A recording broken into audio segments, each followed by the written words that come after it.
আসসালামু আলাইকুম ওয়া রাহমাতুল্লাহি ওয়া বারাকাতুহু। সূরা ইখলাস এইভাবে পড়ুন, পড়ি নিজেই এসে বন্ধু হবে, সব কাজ করে দিবে। সূরা ইখলাসটি পড়ার এমন একটি নিয়ম রয়েছে, যে নিয়মটি আপনাদেরকে এখন বলে দিচ্ছি। আপনারা যদি সূরা ইখলাস সেইভাবে পড়েন, পড়ি নিজেই আপনাদের সামনে হাজির হবে। যখন আপনাদের সামনে পড়ি নিজেই আসবে, তখন আপনাদের বন্ধু হয়ে যাবে। পড়ি আপনাদের সঙ্গে বন্ধুত্ব করবে এবং আপনাদের যা প্রয়োজন তারা আপনাদেরকে জিজ্ঞেস করবে যে আপনার কি প্রয়োজন, সেটা আপনারা তাদেরকে বলবেন। তাহলে দেখবেন আপনাদেরকে সেই জিনিসটি এনে দিয়েছে। বা আপনাদের পরীর দ্বারা কি কাজ, মানে তাদেরকে দিয়ে আপনারা কি কাজ করাতে চান বা তাদেরকে আপনারা কেন হাজির করেছেন, সেই কথা আপনারা তাদেরকে বলার সঙ্গে সঙ্গেই দেখবেন যে আপনাদের সেই কথাটি শুনবে, কারণ পরী আপনাদের বন্ধু হয়ে যাবে। সূরা ইখলাসটির ভিতরে এমন একটি নিয়ম রয়েছে, যে নিয়মটি আপনারা শুধুমাত্র জানবেন, জানার পরে এই আমলটি করবেন, ইনশাআল্লাহ তারপর সঙ্গে সঙ্গে আপনারা পড়ি হাজির করতে পারবেন। এটা খুবই শক্তিশালী একটি আমল। আপনারা আশা করি অনেকেই হয়তো জানেন যে সূরা ইখলাস হচ্ছে পবিত্র আল কোরআন শরীফের খুবই শক্তিশালী একটি সূরা। তো সূরা ইখলাস খুবই ছোট একটি সূরা। এই সূরা আপনাদের মাত্র কয়েকবার পড়তে হবে। কয়েকবার আপনারা এইভাবে পড়া মাত্রই দেখবেন পড়ি নিজেই আপনাদের সামনে এসে বন্ধু হবে, আপনাদের সকল কাজ করে দিবে। আর আপনারা এই আমলটি একদম সহজভাবে করতে পারবেন, কারণ আমি আপনাদেরকে চেষ্টা করব যথেষ্ট সহজভাবে এই আমলটির নিয়ম জানিয়ে দেওয়ার জন্য। তো আপনাদেরকে তো এখন সহজভাবে এই আমলটির নিয়ম জানিয়ে দিব। তো তার আগে আপনারা এখনও এই ভিডিওতে যারা লাইক দেননি, লাইক দিবেন। এবং আপনারা আগে থেকে এই চ্যানেলটি যারা সাবস্ক্রাইব করে রেখেছেন, আপনাদের জন্য অনেক বেশি ভালোবাসা রইল।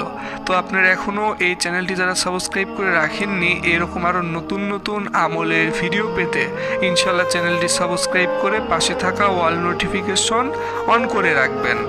এই আমলটি কিন্তু আপনারা সকলেই করতে পারবেন, যেমন ছেলে মেয়ে, ছোট বড় এবং সকল ধর্মের মানুষরা এই আমল করতে পারবেন। কিন্তু আপনাদের সকলকে সূরা ইখলাসটি জানা থাকতে হবে, কারণ সূরা ইখলাস ছাড়া এই আমল করলে আপনাদের কোনো রেজাল্ট আসবে না। এই আমলটির যে মেন উদ্দেশ্য সেটাই হচ্ছে সূরা ইখলাস। আপনারা আশা করি বুঝতে পেরেছেন। তো সূরা ইখলাসটি আপনারা কিভাবে মুখস্থ করবেন, যাদের মুখস্থ নেই, তো আপনাদের সকলের সুবিধার জন্য এখন মাত্র একবার সূরা ইখলাসটির তেলাওয়াত আপনাদেরকে শোনাবো। ইনশাআল্লাহ আপনারা সকলেই মনোযোগ দিয়ে শুনবেন। আউযু বিল্লাহি মিনাশ শাইতানির রাজিম। বিসমিল্লাহির রহমানির রহিম। কুল হুয়াল্লাহু আহাদ, আল্লাহুস সামাদ, লাম ইয়ালিদ ওয়া লাম ইউলাদ ওয়া লাম ইয়াকুল লাহু কুফুয়ান আহাদ। আশা করছি আপনারা সূরা ইখলাসটির তেলাওয়াত শুনতে পারলেন। তো আপনারা যারা যারা সূরা ইখলাসটির তেলাওয়াত শুনতে পেরেছেন, আপনারা কিন্তু অবশ্যই এই ভিডিওটির কমেন্টে মাত্র 3 বার আমিন লিখবেন। আপনারা চাইলে 3 বারের বেশিও আমিন লিখতে পারেন। তো সূরা ইখলাসটি আপনাদের আরও বেশি সুবিধার জন্য এখন এই ভিডিওটির স্ক্রিনে শুধুমাত্র বাংলা লেখা উচ্চারণ দিয়ে দিচ্ছি। এই যে আপনারা দেখতে পাচ্ছেন, এখান থেকে দেখে আপনারা সকলেই সূরা ইখলাসটি মুখস্থ করতে পারবেন। এখান থেকে দেখে বাংলা উচ্চারণ আপনারা একদম সহজভাবে মুখস্থ করতে পারবেন। আপনাদেরকে একদম স্পষ্টভাবে দিয়ে রেখেছি, আপনারা মুখস্থ করে নেবেন। আর আপনারা কিন্তু কোনোভাবেই যদি সূরা ইখলাস পড়ে এই আমল করার সময় ভুল করেন, তাহলে কিন্তু হবে না। আপনাদের অবশ্যই সঠিকভাবে সূরা ইখলাসটি পড়তে হবে। তো আপনাদেরকে তো এতক্ষণে এই আমলটির বিষয়ে অনেক কিছু জানিয়ে দিলাম।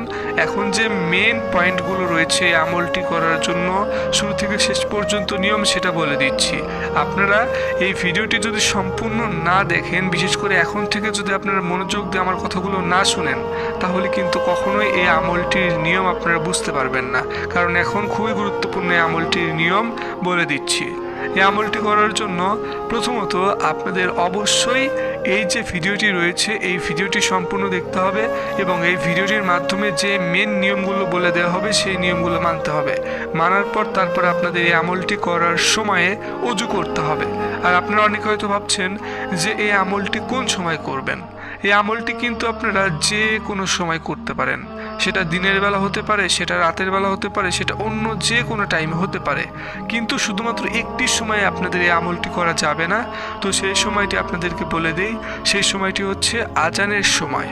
তো 5 ওয়াক্ত যে নামাজ হয়, আমরা যে 5 ওয়াক্ত নামাজ পড়ি, ফজর, জোহর, আসর, মাগরিব ও এশার, এই যে নামাজগুলো রয়েছে, এই নামাজের যে আজান রয়েছে, শুধুমাত্র এই আজানের সময় বাদ দিয়ে আপনারা এই আমলটি করবেন। আশা করি বুঝতে পেরেছেন।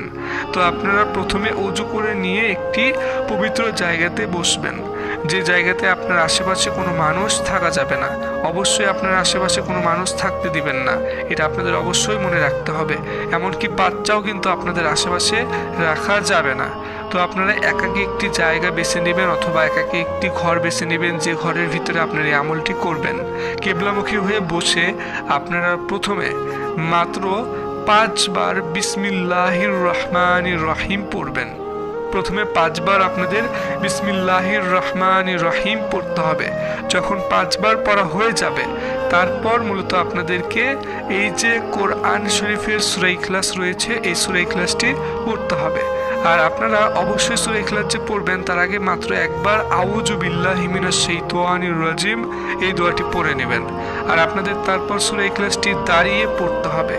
তো আপনারা বসে থেকে এই দোয়াগুলো পড়া হয়ে গেলে তারপর দাঁড়াবেন।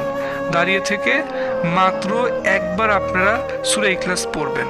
তো তখন কিন্তু আপনারা মনে মনে পড়বেন না, আপনারা উচ্চস্বরে অথবা জোরে জোরে তেলাওয়াত করে পড়বেন। এমনভাবে পড়বেন যেন আপনারা আপনাদের নিজের কানে শুনতে পারেন, এইভাবে পড়লেই হয়ে যাবে। তো আপনারা শুধু একবার সূরা ইখলাসটি পড়বেন। যখন পড়া হয়ে যাবে, তারপর আপনারা বসবেন। বসার পর আপনাদের কি করতে হবে তা তো আপনাদেরকে বলবো। বসার পর আপনাদের আরও কয়েকবার সূরা ইখলাসটি একটি নিয়মে পড়তে হবে, সেই নিয়মটি আপনাদেরকে বলে দিচ্ছি। তার আগে এই আমলটি করার জন্য আরও একটি খুবই গুরুত্বপূর্ণ নিয়ম রয়েছে, যে নিয়মটি আপনাদের সকলকে মানতে হবে। তো নিয়মটি এখন আপনাদেরকে জানিয়ে দিচ্ছি, আপনারা শুনুন।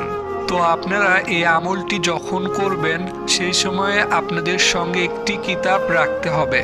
কারণ আপনারা যদি সেই কিতাবটি এই আমল করার সময় আপনাদের সঙ্গে না রাখেন, তাহলে কিন্তু আপনারা পরীকে দেখতে পারবেন না এবং পরী হাজির করতে পারবেন না। আপনাদের অবশ্যই এই আমলটি করার সময় আমাদের দেওয়া কিতাব আপনাদের সঙ্গে রাখতে হবে। সেই কিতাবটির ভিতরে পবিত্র আল কোরআন শরীফের এমন কিছু আয়াত এবং এমন কিছু নকশা রয়েছে, যেগুলো আপনাদের সঙ্গে থাকলে পরী আপনাদের কোনো ক্ষতি করবে না। আপনারা পরীকে দেখতে পারবেন, পরীকে খুব সহজে হাজির করতে পারবেন এবং তাদেরকে আপনারা যা বলবেন তাই শুনবেন। আর এতক্ষণ আপনাদেরকে এই আমলটির যে নিয়মটি জানিয়ে দিলাম, আশা করি আপনারা সেই নিয়মগুলো বুঝতে পেরেছেন। যখন আপনাদের সূরা ইখলাসটি দাঁড়িয়ে থেকে সেইভাবে পড়া হয়ে যাবে, তারপর আপনারা যখন বসবেন, বসার পর আপনাদেরকে সূরা ইখলাসটি পড়তে হবে মাত্র 40 বার। একটু কষ্ট করে আপনারা 40 বার পড়বেন বিসমিল্লাহির রহমানির রহিম সহকারে। আশা করি বুঝতে পেরেছেন। যখন পড়া হয়ে যাবে, তারপর আপনারা চোখ বন্ধ করবেন। চোখ বন্ধ করে আপনারা শুধুমাত্র 1 মিনিট অথবা 2 মিনিট থাকবেন। থাকার পর আপনারা আস্তে আস্তে চোখ খুলবেন। চোখ খুলে দেখবেন আপনাদের সামনে একটি পরী এসেছে অথবা পরী হাজির হয়েছে। তো আপনারা অবশ্যই সেই পরীর সঙ্গে বন্ধুত্ব করে নেবেন, তারা নিজে আপনাদের বন্ধু হয়ে যাবে ইনশাআল্লাহ। আর আপনারা এইভাবে আমলটি করবেন, কেউ ভুল করবেন না। তো আপনারা যারা নামাজ পড়েন না, সকলে 5 ওয়াক্ত নামাজ পড়বেন।